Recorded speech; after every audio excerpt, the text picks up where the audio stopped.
இங்க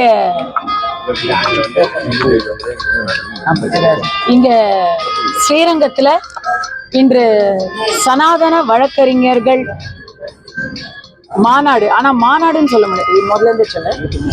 இன்றைக்கு ஸ்ரீரங்கத்துல சனாதன வழக்கறிஞர்கள் அமைப்பு அவங்களுடைய முதன்மை நிர்வாகிகளுடைய கூட்டம் நடைபெற்றது. அதுல சனாதனி என்ற முறையிலும் சரி, சட்டம் படித்தவள் என்ற முறையிலும் சரி நானும் பங்கு பெற்றேன். இத நம்முடைய இந்து மக்கள் கட்சி அர்ஜுன் சம்பத் அவர்களும் குருமூர்த்தி அவர்களும் தான் வந்து ஆர்கனைஸ் பண்ணியிருக்காங்க. அர்ஜுன் சம்பத் அவர்களும் குருமூர்த்தி அவர்களும் இதுக்கு முன்னாடி ஒரு கூட்டத்தை ஆர்கனைஸ் பண்ணாங்க. ஒரு கூட்டத்தை ஆர்கனைஸ் பண்ணாங்க. அது நவம்பர் 3ஆம் தேதி. அன்னைக்கு நவம்பர் 3ஆம் தேதி நிறைய விஷயங்களை நாங்கள் பேசினோம். ஆனால் அதில் கஸ்தூரி பேசாத ஒரு விஷயம்தான் மிகப்பெரிய செய்தி ஆயிடுச்சு. அதனால இன்னைக்கு மறுபடி அந்த விஷயங்களை ஆக்கப்பூர்வமாகவும் சட்ட ரீதியாகவும் எப்படி அணுகுவது அப்படிங்கிற விஷயங்களை இன்னைக்கு நாங்கள் வந்து விவாதிச்சிருக்கோம். பொய் வழக்கு போட்டு பிராமணர்கள் ஏதாவது எதிர்த்து குரல் கொடுத்தாலே உடனே அவங்கள வந்து பொய் வழக்கு போடுவது, அவர்களுக்கு எதிரான பிரச்சாரத்தை முடுக்கி விடுவது, இன்னும் சொல்ல போனா சில பிராமணர்கள் என்று சொல்லிக் கொள்ளக்கூடிய இன துரோகிகளை அவர்கள் பக்கம் இழுத்து அவர்களை வைத்து பிரச்சாரத்தை முடுக்கி விடுவது, இப்படிப்பட்ட வேலைகளை எல்லாம் எப்படி எதிர்கொள்வது அப்படிங்கிறத சட்ட ரீதியா விவாதித்துக் கொண்டிருக்கிறார்கள். விவாதம் நடைபெற்றுக் கொண்டிருக்கிறது. விஜய் வந்து பேசியிருக்காங்க, 26 தேர்தலில் திமுக 200 தொகுதி ஜெயிக்காது, மைனஸ்ல போகும். அதெல்லாம் நடந்தா நான் விஜய் வாயில சக்கரை போடுறேங்க. இதுக்கே வந்து அவருக்கு ஆதரவு கொடுக்கலாமே. திருமாவளவன் கூட்டணி விட்டு வெளியே வருவாரா பேசியிருக்காங்க. எனக்கு இல்லைங்க, அதாவது திருமாவளவன் வந்து கூட்டணி விட்டு வெளியே வருவார், ஒரு நிர்பந்தத்தின் காரணமா தான் இந்த நேற்றைய நிகழ்ச்சியில் அவர் கலந்துக்கல அப்படின்னு சொல்லி விஜய் பேசியிருக்காரு. எனக்கு திருமா அவர்கள் கூட்டணியை விட்டு வெளியே வருவாரான்னு தெரியல. ஏன்னு கேட்டா அவரு வந்து இன்னைக்கு ஒரு திமுக கூட்டணி எம்பியா இருக்கிறாரு. அதனால அவர்களுக்கு ரொம்ப நாள் ஹிஸ்டரி, ரொம்ப நாளா வாக்கப்பட்டு திமுக கூட்டணியிலேயே இருக்கிறாங்க விசிகே. அவங்க வெளியே வருவாங்களான்னு தெரியல. ஆனா ஆதவ அர்ஜுனா இருக்கணும், இல்லைன்னா திருமா இருக்கணும். விசிகேல 2 பேரும் இருக்க மாட்டாங்கிறது மட்டும் நல்லா தெரியுது. சரி, இப்ப உதயநிதி வந்து தரக்குறைவா விமர்சனம் பண்ணியிருக்காரு. ஆதவ அர்ஜுனாவையே அநாகரிக வார்த்தையில பேசியிருக்காரு. என்னன்னு எதுங்க? இல்ல, உதயநிதி அவர்கள் ஆதவ அர்ஜுனாவை தரக்குறைவா விமர்சிச்சிருக்காரு. அது விஜய பத்தி சொல்லியிருக்காரு. ஆமா, அவர் சினிமா செய்திகளை பாக்குறது இல்லைன்னு அவர் தன்னுடைய ரெட் ஜெயண்ட்டை பத்தி சொல்றாரோ அப்படின்னு நான்லாம் நினைச்சிட்டேன்.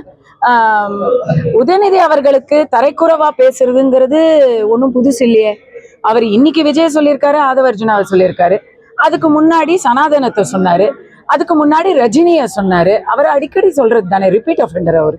விஜய் அவருக்கு வந்து தற்போது இந்த அரசியல் எதிரியா திமுக சொல்லி இப்போ அவருக்கு போயிட்டு இருக்க பாதை சரியா இருக்கு அப்படின்ற மாதிரி அவருக்கு எடுத்துக்க முயற்சி. ஆக்சுவலி அது பெரிய ஜாக்பாட். ஏன்னா திமுகவுக்கு ஆப்போசிஷன் தமிழ்நாட்டுல உதயசூரியனுக்கு எதிர் இரட்டை இலை தான் அப்படிங்கிறது தான். என்னைக்குமே 60 ஆண்டு காலமா இரட்டை இலை உதயசூரியன் அப்படிங்கிறது தான் இருந்துச்சு. அதுல இன்னும் சின்னமே வாங்கல. என்ன சின்னம் எதிராக வரப்போகுதுன்னு கூட தெரியல. விஜய முன்னிறுத்தி திமுக வந்து அதிமுக உடைய வீச்சையும் அவர்களுடைய உண்மையான முகத்தையும் மறைக்கிறாங்க. இது ஒரு வியாபார தந்திரம். அதே போன்று அமைச்சர்கள் விஜய் வந்து தற்கொலைன்னு சொல்லி இந்த வார்த்தையை பயன்படுத்தி சேகர் பாபு குறிப்பா சொல்லியிருக்காரு. அவர் பேச்சுக்கெல்லாம் இது கிடையாது. ஐயா, சேகர் பாபு அவர்களுடைய குட் புக்ஸ்ல கஸ்தூரி ஏற்கனவே இல்லை. என்னுடைய வரலாறு, சமீப கால வரலாறை பார்த்தீங்கன்னா அது உங்களுக்கு புரியும். அதனால அவரை பத்தின கேள்விக்கு நான் வந்து கடந்து போறேன், பதில் சொல்றேன். 2026 தேர்தலில் எப்படி இருக்கும்னு நினைக்கிறேன்? இன்னும் ஒரு 3 மாசம் போகட்டுமே, சரியா சொல்லுவோமே. இப்போ வந்து கூர்ந்து நானும் கவனிச்சுக்கிட்டு இருக்கேன்.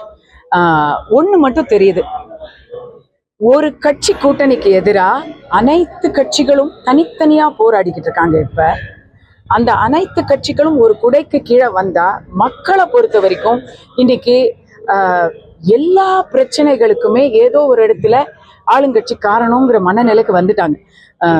இந்த வெள்ளம் வந்துச்சு பாருங்க, இந்த வருஷம் நான் வந்து இதை ஆதாரத்தோட சொல்றேன், என் வீட்டு ரோட்லயே நடக்குது.